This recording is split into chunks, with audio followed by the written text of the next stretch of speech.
Ashwini Vaishnaw, Minister of Railways, Communication, Electronics and IT. Thank you for the applause, everybody. Over to you, Rahul.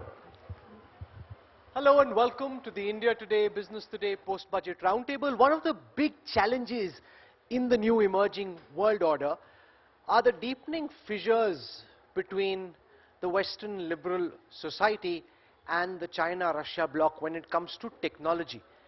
And in these very choppy tech waters, what's the course that India must take to be able to put national interest first? The man entrusted with that very critical mission, which will in many ways determine the future of our country, is the Union Minister for Electronics, Information Technology, Communications and Railways, Minister Ashwini Vaishnaw. Thank you very much, sir, for joining us, and it's fantastic to have you with us.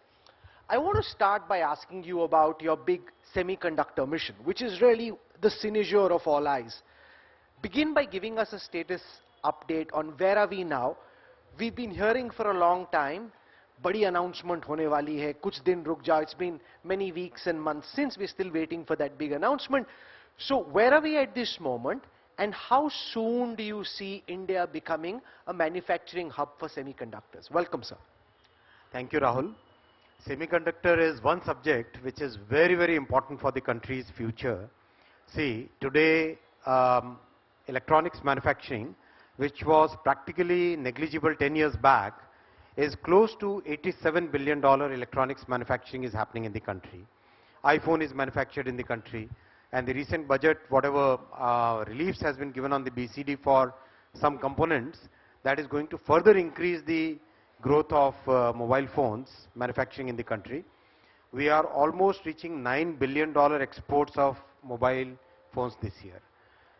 To cater to the most important raw material, semiconductor, a semiconductor policy was announced on the 1st of January of 2022. And if you recall, in each of my statements I had said in 14 to 16 months we'll have the decision in place. 14 to 16 months starts from 1st of March.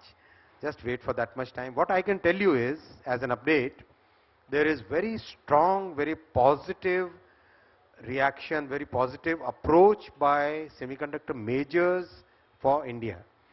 And that's because of three things. First, we have very good talent base here.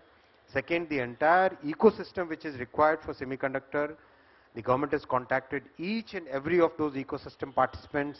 They are willing to come here, they have committed to come here. Third, a very good long-term plan which is there for 10 years. Our plan is for 10 years, right?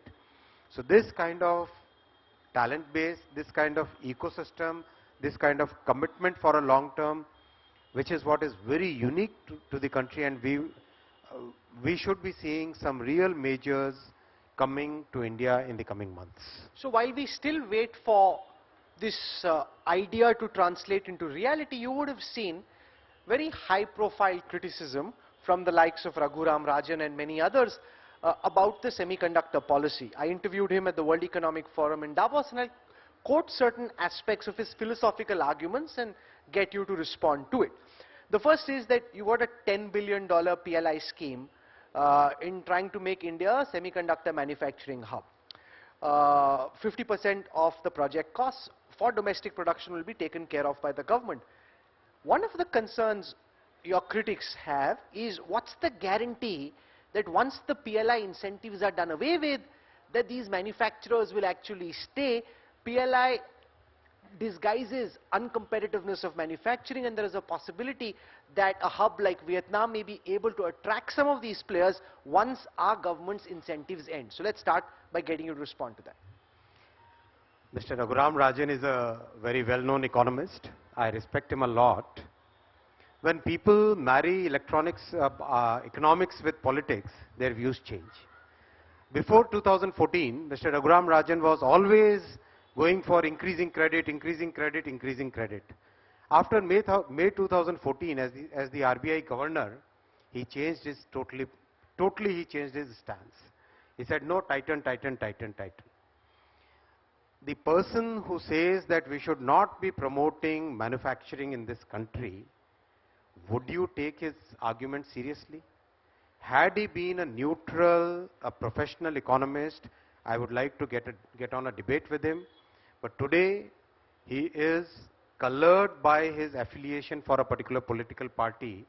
Rather than giving a professional economic rationale, he is giving politically colored arguments.